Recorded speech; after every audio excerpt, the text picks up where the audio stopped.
Hello दोस्तों, super success class में आपका स्वागत है। दोस्तों आज हम पर्यावरण के महत्वपूर्ण तथ्य देखेंगे। दोस्तों ये सी-टेट के लिए वेरी मोस्ट इम्पॉर्टेंट, थंबनेल में आपने देख ही लिया होगा कि ये नोट्स बनाने वाली क्लास है। ये सी-टेट में बार बार पूछे जाने वाले फैक्ट हैं। दोस्तों इसे हम नोट्स बनाएंगे, लिखेंगे एक कॉपी में, फिर उसका हम रिवीजन करेंगे। तो दोस्तों इस वजह से आप बहुत ध्यान से इसे पढ़ना और लिखना। इसको वीडियो को 2 बार आप रिपीट करके देखना, और प्लेलिस्ट बनी हुई है, जिसने पिछले पार्ट नहीं देखे वो प्लेलिस्ट में जा करके पिछले पार्ट देख सकता है। आगे देखेंगे दोस्तों, एक स्लॉथ पशु है, उसके विषय में हम देखेंगे। या एक स्लॉथ जो है एक अच्छा तैराक है और ये शाकाहारी जीव भी है। आगे देखेंगे अगला पॉइंट स्लॉथ के विषय में। स्लॉथ जो है तो विश्व में मध्य अमेरिका तथा दक्षिण अमेरिका में पाया जाता है और ये भालू जैसा दिखता है, परंतु भालू नहीं है। ये दिखता भालू के जैसा है लेकिन भालू है नहीं। अगला पॉइंट, एक दिन में लगभग 17 घंटे वृक्षों की शाखाओं से उल्टे लटक कर सोता है। एक दिन में लगभग वो 17 घंटे वृक्षों की शाखाओं से लटक कर ही सोता है। और अगला पॉइंट, यह जिस वृक्ष पर रहता है उसी की पत्तियां खाता है। ये लगभग 40 वर्षों तक जीवित रहता है। आगे देखेंगे अगला पॉइंट, स्लॉथ एक पेड़ पर 5 वर्ष तक रहता है।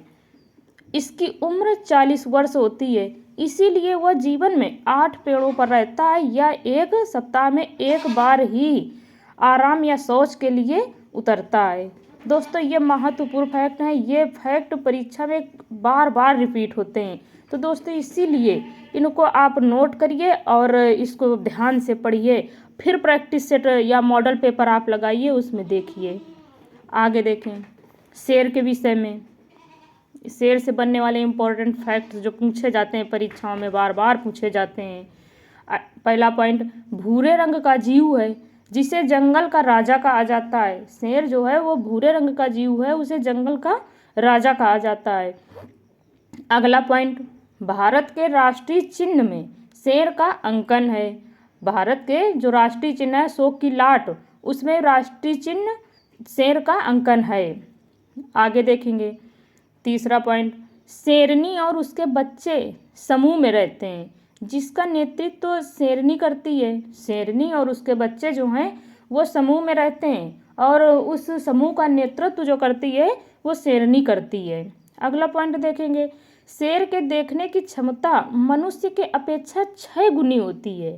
शेर के देखने की जो क्षमता होती है वो मनुष्य के अपेक्षा 6 गुनी होती है। ये दोस्तों परीक्षा में डायरेक्ट पॉइंट पूछा गया है कि शेर की देखने की क्षमता या मनुष्य से 6 गुनी देखने की क्षमता किसकी होती है। तो दोस्तों इसमें ऑप्शन में दिए गए शेर और भालू, बंदर, ये इस टाइप पर ऑप्शन दे दिए जाते हैं। तो उसमें आपको ध्यान रखना होगा कि शेर के देखने की जो क्षमता होती है तो वह मनुष्य की अपेक्षा 6 गुनी होती है। आगे देखेंगे, शेर अपने इलाके का निर्धारण मूत्र के माध्यम से करता है। शेर जो है वो अपने इलाके का निर्धारण मूत्र के माध्यम से करता है। वो जब जहाँ पर जाता है तो वो मूत्र कर देता है, उसी से अपने क्षेत्र का निर्धारण कर लेता है कि नहीं ये एरिया हमारी यहाँ से यहाँ तक की मेरी एरिया है। आगे देखेंगे अगला पॉइंट, शेर मूंछों के माध्यम से दिशा का निर्धारण करता है। शेर जो है तो उसकी जो मूंछें होती उसी के माध्यम से दिशा का निर्धारण कर लेता है कि हमको किस दिशा में जाना है, किस दिशा में हमारा शिकार है, उसी दिशा में हमें जाना है। अगला पॉइंट देखेंगे 7वां, शेर का बच्चा 2.5 से 3 किलोग्राम का होता है। शेर का जो बच्चा है वो 2.5 से 3 किलोग्राम वजन का होता है। आगे देखेंगे 8वां पॉइंट, शेर भारत में सर्वाधिक गिर राष्ट्रीय उद्यान में है, यानी जो गुजरात में है। आगे देखेंगे बाघ के विषय में, बाघ की कुछ महत्वपूर्ण विशेषताएं देखेंगे।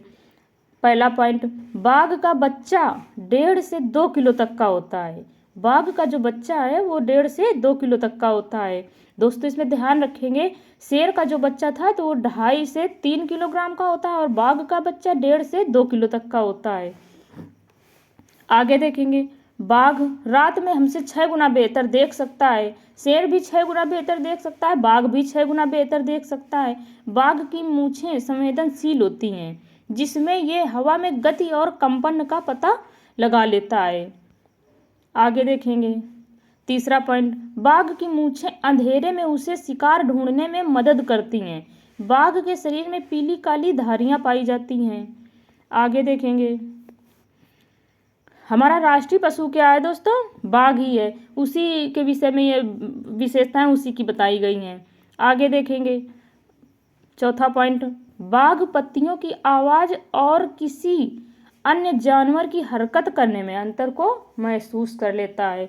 पत्तियों की जो सरसराहट की आवाज़ होती है वो अपने आप जो हो रही है तो वो, और अगर कोई है उसका शिकार तो वो उसमें अंतर तुरंत महसूस कर लेता है, इतना संवेदनशील होता है।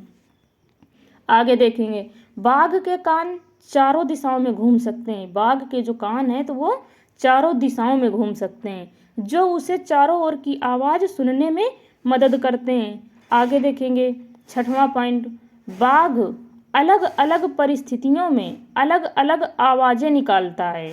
बाघ हमारा जो है वो अलग अलग परिस्थितियों में अलग अलग आवाज़ें निकालता है। जब शिकार करना होता है तो उसकी आवाज़ अलग होती है, और जब अपने वो साथियों को बुला रहा होता है तो उसकी आवाज़ अलग होती है। तो वो इसी परिस्थितियों में आवाज़ वो अपनी अलग अलग निकाल लेता है।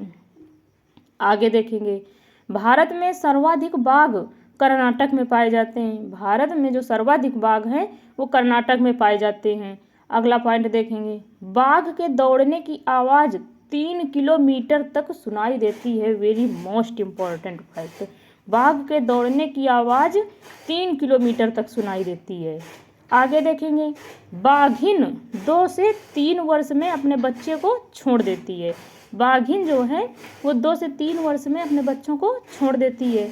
आगे देखेंगे नोट, चीता बहुत सतर्क जानवर है लेकिन फिर भी खतरे में है। चीता जो है वो बहुत ही सतर्क जानवर है लेकिन फिर भी खतरे में है। आगे देखेंगे जानवर मारे जाने के कारण, जानवरों को क्यों मारा जाता है, इसके कारण क्या हैं। हाथियों को क्यों मार दिया जाता है, हाथियों को दांतों के लिए मार दिया जाता है, उसके दांत यूज में लाए जाते हैं इसीलिए हाथियों को मार दिया जाता है। आगे देखेंगे गैंडा जो है सींग के लिए मार दिया जाता है। आगे देखेंगे चीता, मगरमच्छ, सांप वो स्किन के लिए मार दिया जाता है, यानी त्वचा के लिए, उसकी त्वचा ज़रूरतमंद होती है इसी वजह से चीता को मार दिया जाता है। कस्तूरी यानी मृग जो है तो उसको किस लिए मार दिया जाता है, खुशबू के लिए, उसकी नाभि में जो खुशबू होती है उसके लिए मृग को मार दिया जाता है। आगे देखेंगे नोट, कुछ जगहों में शिकार करना मना है, कुछ जगहों में शिकार करना मना है, जैसे उत्तराखंड का Jim Corbett national park, Uttarakhand का जो जिम कॉर्बेट नेशनल पार्क है वहाँ पर शिकार करना मना है। अगला पॉइंट देखेंगे राजस्थान भरतपुर में काला घाना देव अभ्यारण्य है, उसमें शिकार करना मना है। अगला पॉइंट देखेंगे गीजू भाई बड़ेका जो हैं वो गुजरात के हैं। नोट, इन्होंने बच्चों के लिए कई कहानियाँ लिखी थी। गीजू भाई बड़ेका जो हैं वो गुजरात के हैं और बच्चों के लिए इन्होंने कहानियाँ लिखी थी। अगला पॉइंट देखेंगे इंडियन रोबिन किलचिड़ी पक्षी, इंडियन रोबिन जो है उसे किलचिड़ी पक्षी भी कहा जाता है। अंडे सड़क के किनारे पत्थरों के बीच में देती, अंडे जो देती है वो सड़क के किनारे पत्थरों के बीच में देती है। दोस्तों इसको ध्यान में रखेंगे। अगला पॉइंट, पक्षी घोंसला अंडे देने के लिए बनाते हैं। पक्षी जो है हमारे वो घोंसला जो बनाते हैं अंडे देने के लिए बनाते हैं। अगला पॉइंट देखेंगे कोयल कौवे के घोंसले में अंडा देती है। कोयल जो है हमारी वो बहुत ही चतुर पक्षी है और वो कोयल है जो तो कौवे के घोंसले में अंडे दे देती है। वो बहुत ऊंचाई पर घोंसला बनाता है, कौवा जो है वो बहुत ऊंचाई पर घोंसला बनाता है। अगला पॉइंट देखेंगे फाख्ता पक्षी कैक्टस के कांटों के बीच में या मेहंदी की मेड़ में घोंसला बनाता है। फाख्ता पक्षी जो है तो वो कैक्टस के कांटों के बीच में या मेहंदी की मेड़ में घोंसला बनाता है। दोस्तों इसको ध्यान में रखेंगे क्योंकि ये सारे पॉइंट पूछे हुए परीक्षा में हैं, हम उसी से छांट कर लेके आए हैं कि आपकी परीक्षा को ध्यान में रखते हुए ये बार बार रिपीट होते हैं, इस वजह से इन एक एक पॉइंट को लिखेंगे और ध्यान से पढ़ेंगे। आगे देखें अगला पॉइंट, गौरैया और कबूतर पुराने घरों में घोंसला बनाते हैं। गौरैया और कबूतर जो है वो पुराने घरों में घोंसला बनाते हैं। अगला पॉइंट देखेंगे, बसंत गौरी पेड़ के तने में गहरा छेद बनाकर अंडे देती है। बसंत गौरी जो होती है वो पेड़ के तने में गहरा छेद बनाकर अंडे देती है। अगला पॉइंट, दर्जिन चिड़िया जो होती है वो 2 पत्तों को सिलकर उनके बीच घोंसला बनाती है। दर्जिन चिड़िया जो होती है वो 2 पत्तों को सिलकर उनके बीच घोंसला बनाती है। अगला पॉइंट देखेंगे, डाली पर लटकता हुआ शक्करखोरा घोंसला बनाता है। दोस्तों इसमें डायरेक्ट पूछ लिया जाता है डाली पर लटकता हुआ घोंसला कौन बनाता है, तो दोस्तों इसमें फैक्ट दे दिए जाएंगे, नाम दे दिए जाएंगे, शक्करखोरा, फाख्ता, दर्जिन चिड़िया, बसंत गौरी, इसी टाइप पर ऑप्शन दे दिए जाएंगे या फिर इसकी विशेषताएं दे दी जाएंगी और 3-4 पक्षियों की विशेषताएं दे दी जाएंगी और पूछा जाएगा इसमें कौन सा गलत है। तो इस प्रकार से दोस्तों ध्यान में रखेंगे हम इसे कि क्या है और कौन सी चिड़िया का क्या काम है और कहाँ पर अंडे देती है। अगला पॉइंट देखेंगे, वीवर नर पक्षी अपने अपने घोंसले बनाते हैं। वीवर नर पक्षी जो है वो अपने अपने घोंसले बनाते हैं और मादा वीवर जो है उन सभी घोंसलों को देखती है, यानी सभी घोंसलों को चेक करती है और उनमें से जो सबसे अच्छा लगता है उसी में अंडे दे देती है और उनमें जो भी उसे पसंद आता है उसी में अंडे दे देती है। अगला देखेंगे, चिड़िया देखते समय अपनी गर्दन हिलाती है। चिड़िया जो है तो वो देखते समय अपनी गर्दन हिलाती है क्योंकि उनकी पुतली, चिड़ियों की जो पुतली होती है वो स्थिर रहती है। चिड़ियों की पुतली घूमती नहीं है, वो स्थिर रहती है, इसीलिए वस्तुओं को देखने के लिए गर्दन उन्हें हिलानी पड़ती है। दोस्तों इससे ये जो हम नोट्स बनाने वाली क्लास दे रहे हैं इससे दोस्तों 15 नंबर यहाँ से बिल्कुल ही पक्के आपके होंगे और 15 नंबर की इसमें पेडागोजी पूछी जाती है। तो पहले ये हम नोट्स वाली क्लास करा देते हैं, उसके बाद हम पेडागोजी की पेडागोजी जो है तो उसके पहले हम पॉइंट पढ़ाएंगे और उसके बाद में हम उसके प्रश्न लेके आएंगे। पेडागोजी में एनसीएफ आरटी समझना बहुत ही महत्वपूर्ण है। जब तक एनसीएफ और आरटी नहीं समझेंगे तब तक हम पेडागोजी सॉल्व नहीं कर सकते हैं। तो सभी सब्जेक्ट की पेडागोजी सॉल्व करने के लिए हमें एनसीएफ पढ़ना बहुत ही वेरी मोस्ट इम्पॉर्टेंट है। इसलिए पहले हम ये नोट्स बनाने वाली क्लास पढ़ा देते हैं, पूरा करा देते हैं, उस 15 नंबर ये पहले पक्के करा दें, उसके बाद में 15 नंबर की पेडागोजी जो ईवीएस के अंतर्गत आती है वो हम कराएंगे।